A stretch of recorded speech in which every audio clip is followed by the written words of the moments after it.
일곱 나팔, 첫째는 땅에, 둘째는 바다에, 셋째는 강에, 넷째는 하늘에, 다섯째는 황충이, 여섯째는 마병대가 이렇게 등장하는 장면들을 우리가 보았습니다. 그리고 일곱째 나팔이 울리기 전에 도대체 이런 환란의 때에 교회가 어떻게 살아야 될 것인지를 일러주는데, 펼쳐진 두루마리, 그 책 말씀을 먹고 외쳐야 된다라는 말씀이 있었고요. 어제 우리가 요한계시록 11장에 들어와서 살펴보았듯이 두 증인, 그는 성령 충만한 교회 공동체다. 그들이 많은 고난을 당하지만은 끝까지 최후의 승리를 이루며 주의 복음을 증가하는 장면들을 우리가 보게 되었습니다. 이제 오늘은 일곱 번째 나팔입니다. 세 번째 화, 다섯 번째 나팔, 여섯 번째 나팔이 첫째 화, 둘째 화, 셋째 화, 일곱 번째 이렇게 불린다는 것을 우리가 며칠 전에 살펴본 적이 있습니다. 오늘 첫 번째 우리가 살펴볼 것은 하늘에서 큰 음성이 나는 것을 우리가 볼 수가 있습니다. 14절 말씀에 보면 둘째 화는 지나갔으나 보라 셋째 화가 속히 이르는도다. 일곱째 천사가 나팔을 불매 하늘에 큰 음성들이 나서 이르되 세상 나라가 우리 주와 그의 그리스도의 나라가 되어 그가 세세토록 왕노릇 하시려다 하니. 지금 이 일곱째 나팔이 울려 퍼지는 이 장면에는 그 최후의 심판과 최후의 구원의 모습이 있습니다. 다시 말해서 이 요한계시록은 이렇게 쭉 전에 이제 장차 그 모든 것에 대한 시각을 가지고 전에 있었던 일, 지금 있었던 일, 미래에 있었던 일, 그 앵글을 이렇게 맞춰가는 것이에요. 근데 오늘 이 일곱째 나팔 이 대목에서는 마지막 장면, 물론 18장, 19장 가면서 다시 이 땅에서 진행되고 있는 심판과 구원의 모습들을 보이지만 지금 이 마지막 최후의 모습이 딱 초점이 맞춰지는 것이 일곱 나팔이 울렸을 때인데, 거기에 무엇이라고요? 우리 주님께서 세세토록 왕노릇 한다는 것입니다. 우리 주와 그의 그리스도의 나라가 되어, 그러니까 하나님과 그의 그리스도의 나라가 되어 그가 예수님이 세세토록 왕노릇 하신다는 것입니다. 이 장면은 다니엘서에 잘 예언되어 있습니다. 다니엘 7장 13절 14절 말씀에 보면 내가 또 밤 환상 중에 보니 인자 같은 이가 하늘 구름을 타고 와서 옛적부터 항상 계신 이에게 나아가 그 앞으로 인도되매 그에게 권세와 영광과 나라를 주고 모든 백성과 나라들과 다른 언어를 말하는 모든 자들이 그를 섬기게 하였으니 그의 권세는 소멸되지 아니하는 영원한 권세요 그의 나라는 멸망하지 아니할 것이니라. 우리 주님, 우리 예수 그리스도가 세상 나라를 다 짓밟고 진정한 왕으로 다스리고 통치하는 것을 우리는 다니엘서를 통해서도 보고 오늘 본문을 통해서도 보게 됩니다. 우리 퀸즈 장로교에서도 지난 2004년 12월 1일 가네기홀에서 큰 소리로 동일하게 외치고 찬양했습니다. 한번 그 장면을 우리가 한번 들어보십시오.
세상 나라를 다스릴 진정한 왕은 예수밖에 없었다고 우리는 그때 외쳤습니다. 지금 우리는 큰 소리로 무엇을 외치고 있습니까? 나 잘났다고 외치는 것 아닙니까? 세상의 것들을 우리가 참 부르짖는 그러한 외침으로 큰 음성이 우리 가운데서 울려 퍼진 것은 아닙니까? 우리는 이렇게 외쳤잖아요. 혹시 이 사진에 자기 얼굴이 있는 사람 없나요? 손 들어보세요. 이 사진에 감사합니다. 지금 그 소리로 계속 외치죠. 주님만이 왕이시다고. 저는 그때 회중석에 있었어요. 여기는 없었지만은 회중석에서, 여기 회중석에 있었던 분도 많이 있을 거예요. 그래서 여러 가지 행정적인 일들을 이렇게 섬기느라고 하고 있었는데요. 여러분들, 우리 그렇게 외쳤잖아요. 우리 예수님이 왕이라고 외쳤잖아요. 그분이 전능하다고 외쳤잖아요. 우린 이미 이 하늘에서 울려 퍼지는 큰 음성을 우리는 함께 외쳤던 자들입니다. 근데 지금 어떻게 하고 있냐고요. 우리 이 예수 그리스도가 유일한 왕이고 진정한 왕이고 전능한 왕이라는 그 통치에 대한 송축이 우리 입술 가운데 계속 울려 퍼지기를 주님의 이름으로 축원드립니다. 우리가 두 번째 살펴볼 것은 엎드려 경배하는 것입니다. 그렇습니다. 이제 하늘에서 큰 음성이 있었는데 16절 말씀에 보면 하나님 앞에서 자기 보좌에 앉아있던 24장로가 엎드려 얼굴을 땅에 대고 하나님께 경배하여 이르되 감사하옵나니 옛적에도 계셨고 지금도 계신 주 하나님 곧 전능하신 이여 친히 큰 권능을 잡으시고 왕노릇 하시도다. 이방들이 분노하며 주의 진노가 내려 죽은 자를 심판하시며 종 선지자들과 성도들과 또 작은 자든지 큰 자든지 주의 이름을 경외하는 자들에게 상 주시며 또 땅을 망하게 하는 자들을 멸망시키실 때로소이다 하더라.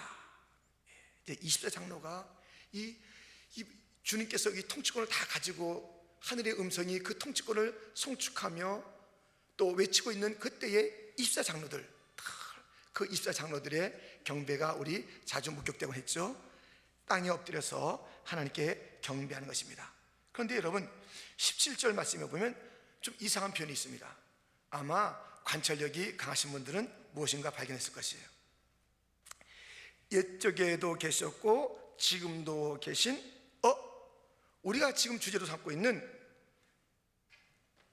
전에도 계셨고 지금도 계시고 장차 오실, 이 장차 오실 그 단어가 빠진 거예요. 장차 오실. 그러니까 이게 지금 이 완성된 거예요. 완성. 전에도 계셨고 지금도 계신, 그러니까 장차 오실 것이 아니라 지금 바로 이 장면은 최후의 심판과 최후의 그 승리, 구원이 완성된 장면을 요한계시록이 이 앵글을 딱 마지막 때에 잠시 맞춰놓은 것이에요. 그렇기 때문에 장차라는 그 단어는 빠진 것입니다. 그런데 이 18절 말씀에 보면 이제 누구를 심판하고 누구를 구원하시는가에 대한 이야기가 나와 있지 않습니까? 이방들, 그리고 그 밑에 가서 보면 땅을 망하게 하는 자들, 이들에게 주의 진노가 내려지고 멸망이 임한다는 것입니다. 그러니까 이방들, 땅을 망하게 하는 자들, 이 세상에 속한 자들은 땅에 거하면서 땅을 망하게 하는 자들이에요. 땅을 더 못쓰게 만드는 자들이에요. 이 땅에 속한 자들, 하나님의 진노, 멸망을 받는 것입니다. 그런데요, 이런 말씀이 있어요. 18절 말씀에 선지자들과 성도들과 또 작은 자든지 큰 자든지 이렇게 좀 구분하고 있어요. 선지자도 있고 성도들도 있고 그래야 있어 작은 자, 큰 자라는 그런 표현이 여기에 있습니다.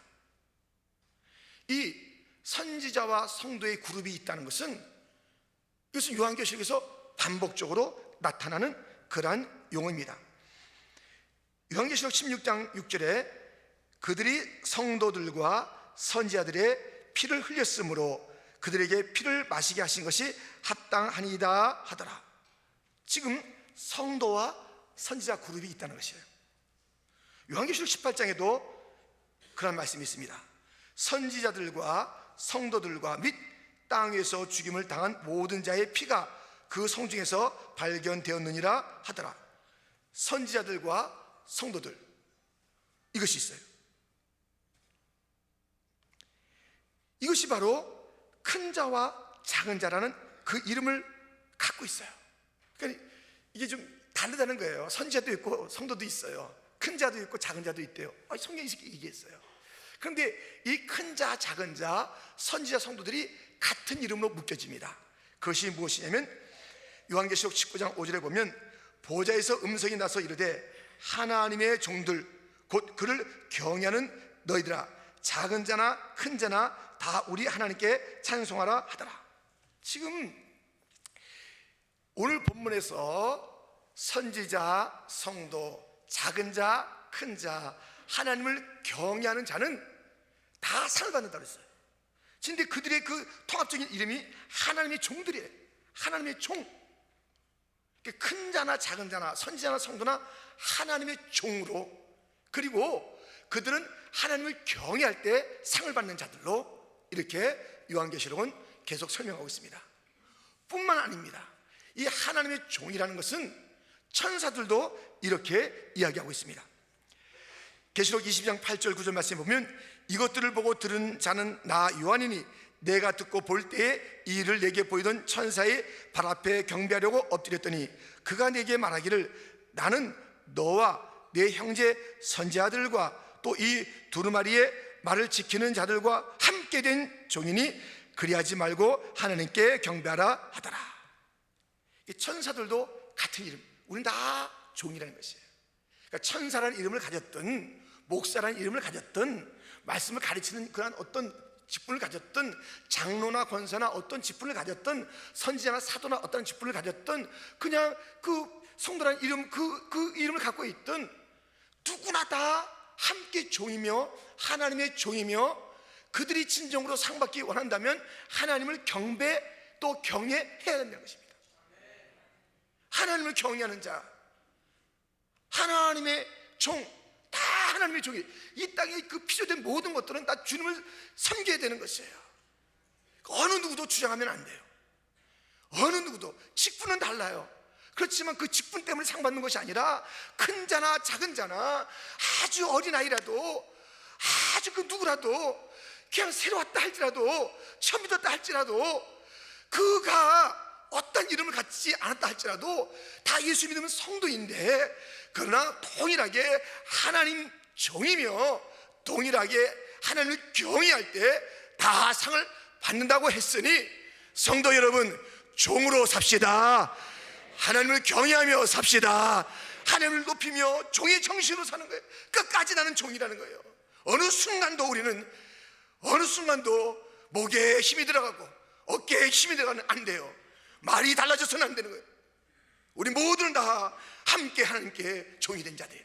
천사조차도 내가 아니다, 우린 다 종이야. 너도 또 선지자도 말씀을 지키는 자도 전하는 자도 다 종이야.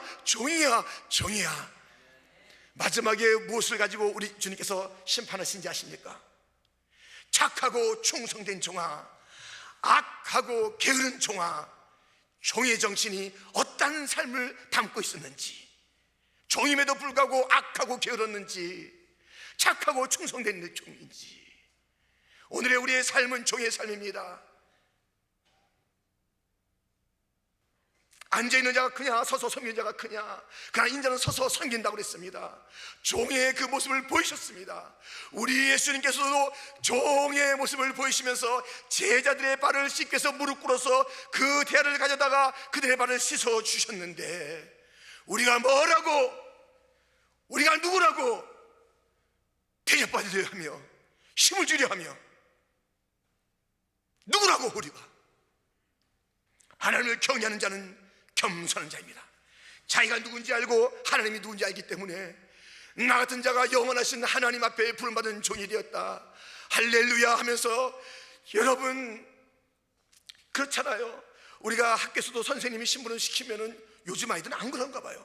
저희들은 선생님이 신부를 시키면 정말 큰 벼슬이 한 줄 알고 얼마나 어깨에다 이렇게 대고, 선생님이 나 갔다 오랬다, 그거 분필 가져오랬다, 분필 하나 가지러 갔는데도 얼마나 힘주며 갔다 오는지 몰라요. 선생님이 나 오늘 이거 걸리지 하라고 그랬다, 특별히 얼마나 좋은지 몰라요. 상관이 뭐 시키고 뭐 시키면 우리는 하나님께서 스스로 다 할 수 있는 일이지만은 우리를 불러서 복음을 증가하라, 우리에게 이러한 사명을 주시고 주의 몸된 교회 여러 직분을 주시고 주의 몸된 교회를 함께 섬기라고 한 이 직분을 주시니가 왕의 왕 만주의 주 우리 하나님을 기억하면서 예수님도 무릎 꿇고 섬겼다면, 서서 섬기는 자로 살았다면, 십자가에 죽기까지 종의 정신으로 살았다면, 그를 따르는 제자들은 마땅히 종의 정신을 가지고 종의 태도를 가지고 종의 언어를 가지고 주를 경외하면 마침내 상 주실 줄 믿습니다. 상 주신다고 오늘 말씀하고 있지 않습니까? 그래서 우리 18절 말씀을 같이 한번 읽어봤으면 좋겠어요. 우리 요한계시록 11장 18절 말씀 함께, 이방들이 분노하며 주의 진노가 내려 죽은 자를 심판하시며 종 선지자들과 성도들과 또 작은 자든지 큰 자든지 주의 이름을 경외하는 자들에게 상 주시며 또 땅을 망하게 하는 자들을 멸망시키실 때로소이다 하더라. 아멘. 두 종류예요. 두 종류예요. 멸망당하는 자, 상 받는 자.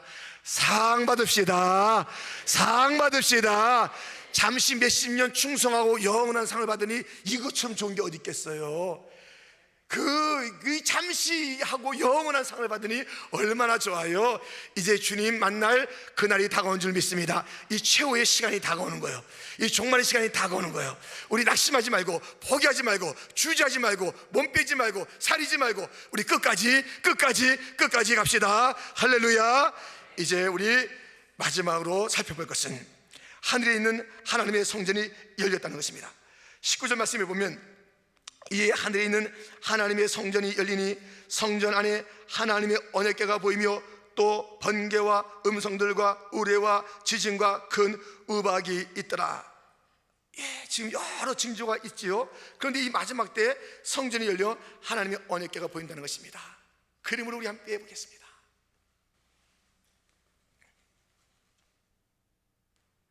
지연 자매가 그린 거예요? 아니에요? 이 세 자매가 그리는 가운데 있는데요. 이 그림 보세요. 멋있죠? 하늘이 열리고 그 놀라운 하나님의 언약궤가 거기 있어요. 여러분, 이 하나님의 언약궤는 구약에서 지성소에 있었잖아요. 그런데 이 지성소에 있었는데 그것은 무엇을 상징하냐면 하나님의 영광과 하나님의 임재를 나타내는 것이에요. 그런데 이것이 그 바벨론 그 포로 그 어감부터 이제 사라진 거예요. 이 땅에서 그걸 못 찾아요. 근데 마지막 때 저기 쫙 그 성전 안에 있는 그 모습을 보게 됩니다. 하나님의 임재와 영광이 가득 차는 줄 믿습니다. 얼마나 놀랍습니까? 그런데 여러분들 잊지 마세요. 지금 오늘 이 장면이 있잖아요. 이 장면이 이 마지막 때에 이 원수들이 멸망되고 마지막 때에 그 선지자 그리고 성도들, 그 수많은 주님의 이름을 외쳤다가 숨겼던 자들, 그들이 다 우리가 어제 살펴봤던 것처럼 두 증인도 순교하잖아요. 그 하늘에 올라가잖아요. 그럼 그들이 다 모여서 이 마지막에 이 상 받는 장면은, 그리고 원수가 멸망되는 장면은 기도의 응답이에요. 요한계시록에 보면 이러한 기도가 있지 않았습니까? 요한계시록 6장 9절로부터 다섯째 인을 떼실 때 내가 보니 하나님의 말씀과 그들이 가진 증거로 말미암아 죽임을 당한 영혼들이 제단 아래에 있어 큰 소리로 불러 이르되 거룩하고 참되신 대주제여, 땅에 거하는 자들을 심판하여 우리 피를 갚아주지 아니하시기를 어느 때까지 하시려 하나이까 하니, 각각 그들에게 흰 두루마리를 주시며 이르시되 아직 잠시 동안 쉬되 그들의 동무종들과 형제들도 자기처럼 죽임을 당하여 그 수가 차기까지 하라 하시더라. 언제까지 저들을 이 땅에서 못되게 굴면서 우리에게 순교의 칼을 들였던 저들을 언제까지 그냥 두시려 합니까? 라는 기도와 탄원이 있었습니다. 다섯째 인을 뗄 때 그런 일이 있었던 것입니다. 그 기도, 좀 기다려라, 잠시 좀 쉬어라, 기도 응답 할 거야, 쉬라는 거예요. 여러분, 기도 응답의 그 시간까지는 쉼의 시간이에요. 아멘. 고통의 시간이 아니에요. 알았어, 접수했어. 우리 기도는 다 접수가 돼서 우리 주님께서 마침내 오늘 이 장면에서 이루어주는 거예요. 원수들을 멸망시키고 성도들을 상 주시고, 할렐루야. 이것이에요. 우리 주님의 그 놀라우신 이 기도의 응답을 보십시오. 기도 응답은 다 되는 것입니다. 아멘. 구하지 않았기 때문에 얻은 게 없는 거예요. 심은 것도 없는데 뭘 거두겠다는 거예요. 이 심는 것은 눈물에 심음이 있어야 되는 거예요. 이 기도 생활하는 것은 눈물이에요. 눈물로 씨를 뿌릴 때 기쁨으로 단을 걷게 될 줄 믿습니다. 그냥 여러분들 나오는 게 아니잖아요. 힘들게 일어나서 다 옷 차려입고, 어떤 사람들은 애들까지 다 챙기고, 또 지금 가자마자 뭐 일들을 해야 된다고 해서 미리미리 무엇을 다 준비하고, 그래서 이게 나오는 거 아니겠어요? 여러분, 사순절의 기도 땅에 떨어지지 않습니다. 반드시 응답될 줄 믿습니다. 우리가 응답 안 되는 기도는 두 가지가 있어요. 하나는 정욕으로 구할 때, 하나는 믿음 없이 구할 때. 믿음 없이 구하는 것은 이루어지지가 않아요. 정욕으로 구하는 것은 이루어지지가 않아요. 우리가 겨자씨만한 믿음이 있으면 그 기도하면은 산이 빠져요. 바다로 빠질 줄 믿습니다. 우리가 자그마한 믿음이라도 믿습니다. 주님 응답하실 줄 믿습니다. 기도해 보세요. 우리 교회 지금 41년의 세월은 기도 응답의 세월인 줄 믿습니다. 기도 응답이었어요. 기도 응답이었어요. 우리 주님이 오실 그날까지 우리가 이 땅에 뿌려진 그 모든 기도들은 다 거두게 될 것입니다. 우리가 이렇게 지금 이렇게 번듯하게 있는 것도, 청년 여러분 또 저도 이렇게 우리가 이 정말 좋은 세상에 살 수 있게 된 것도 우리의 선배들이 기도했기 때문인 것이에요. 다 눈물의 산들이 있었기 때문인 것이에요. 이것을 지금 누리고 있잖아요. 이것을 누리고 있잖아요. 저도 누리고 이 젊은 세대는 누리고 있는 것이에요. 그러나 우리는 이렇게 살 수가 없습니다. 다음 세대를 위해서 우리는 또 눈물의 씨를 뿌려야 되는 줄 믿습니다. 우리는 또한 우리 헌신의 희생의 씨앗을 뿌려야 되는 줄 믿습니다. 우리가 누리고만 가면 그 인생이 아니잖아요. 주님 오실 그날까지 우리가 그 뿌렸던 것들을 누리는 것처럼 우리 또한 뿌려야 되는 것입니다. 다음 세대를 바라봐야 되는 것입니다. 다른 민족을 바라봐야 되는 것입니다. 열방이 주님을 찬양하는 그날까지 우리가 힘있게 눈물의 기도의 헌신의 씨를 뿌리면 반드시 거두게 될 줄 믿습니다. 낙심하지 마십시오. 염려하지 마십시오. 기도해놓고 의심하지 마십시오. 우리가 기도해놓고 우리도 잊어버려요. 자기가 기도하고 자기가 잊어버리는데 우리 주님께서 응답해 주신 줄 믿습니다. 우리가 잊어버린 그 기도까지도 우리 주님은 신실하시기 때문에, 아버지시기 때문에, 약속하셨기 때문에, 좋으시기 때문에 그렇게 응답하시는 줄 믿습니다. 이 마지막 때에 우리가 이 비전을 보고 사는 것이에요. 이 마지막이 어떻게 되는지 알잖아요. 그 찬송이 울려 퍼지네요. 왕의 왕 또 주의 주. 그분이 왕이라고 그러잖아요. 지금 누구 섬기세요? 그 최후의 왕은 예수라고 그러는데 지금 누구 섬기세요? 종말의 그 신앙과 종말의 관점으로 우리의 왕을 찾으셔야 돼요. 우리의 왕 예수밖에 없는 줄 믿습니다. 땅을 망하게 하는 자들, 불순종하는 자들 다 멸망되니 우리가 그들 지금 부러워하지 마세요. 교회 안 나고 잘 나간다. 아니 저 사람은 11조를 하나 감사헌금을 하나 그런데도 막 얼굴이 뽀송뽀송하고 잘 나간다. 걱정도 하지 마세요. 잠시에요. 이제 떨어질 그것이 있어요. 걱정도 하지 마세요. 걱정도 하지 마세요. 하나님을 경외하지 않는데 되겠어요? 하나님 정확하신 분이에요. 이 땅의 수학이 정확하다고요? 수학보다 정확한 것이 이 말씀이에요. 계시록을 보세요. 얼마나 정확한지 보세요. 계시록이 막 뭐예요? 아니잖아요. 딱딱딱딱. 정말 수학 이상의 그 앞뒤 전후가 맞는 것이 이 계시록이며 그대로 이루어지는 줄 믿습니다. 이 말씀을 의지하며 마지막에 볼 그 언약궤, 마지막 하나님의 영광이 온 그 보좌에 가득하며 그 영광과 그 임재가 나 이 부족한 자들과 주님께서 영원히 거하시겠다고 하신 성전에 베풀어 놓은 그 놀라운 자리인 것을 기억하면서 주님의 장의리에, 주님의 성년에 주의 임재와 영원히 함께 있으면서 상 받을 그 날을 기다리면서 오늘의 수고, 오늘의 눈물, 오늘의 헌신을 주여 감사합니다. 그날을 늘 기다리겠습니다. 경배하며 살겠습니다. 찬양하며 살겠습니다. 24장로처럼 외치며 살겠습니다. 하늘의 큰 음성처럼 나의 큰 음성은 더 이상 이제 싸움의 소리가 되지 않겠습니다. 원망의 소리가 되지 않겠습니다. 시비의 소리가 되지 않겠습니다. 주님을 인정하는 찬양의 소리가 내 큰 음성이 되겠나이다. 우리의 결단이 오늘 말씀을 통해서 있기를 주님의 이름으로 축원합니다. 하나님 아버지.